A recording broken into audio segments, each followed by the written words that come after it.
મિત્રો, બેંકમાં ચેક જમા કરવાનું નામ પડે એટલે ખરેખર ભર શિયાળે પરસેવો આવી જાય. અને આમ થવાના પાછા મુખ્ય બે કારણ છે. એક તો બેંકમાં લાંબી લાઈનમાં ઊભા રહેવાનું, અને પછી બીજું ચેક ખાતામાં ક્રેડિટ થાય એમાં પણ 2 દિવસ જેટલો સમય લાગી જાય. પરંતુ પ્રજાની પીડા હવે આરબીઆઈના કાને પડી હોય એવું મને લાગી રહ્યું છે. કેમ કે આરબીઆઈ તરફથી જાહેર કરવામાં આવેલી માહિતી મુજબ હવે ચેકનું ક્લિયરિંગ એકદમ ઝડપી બનશે.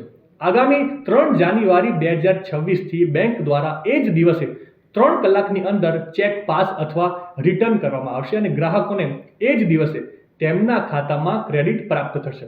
આનો ફાયદો જાહેર જનતાને એ થશે કે તેમના ખાતામાં ફંડ ઝડપથી ઉપલબ્ધ થશે, વધારે સારી સુવિધા મળશે અને આખી પ્રોસેસ દરમિયાન વધારે રાહ નહીં જોવી પડે. માહિતી સારી લાગી હોય તો રીલને વધારે શેર કરજો અને આવી જ અવનવી માહિતી માટે સંદેશ ડિજિટલ સાથે જોડાયેલા રહેજો.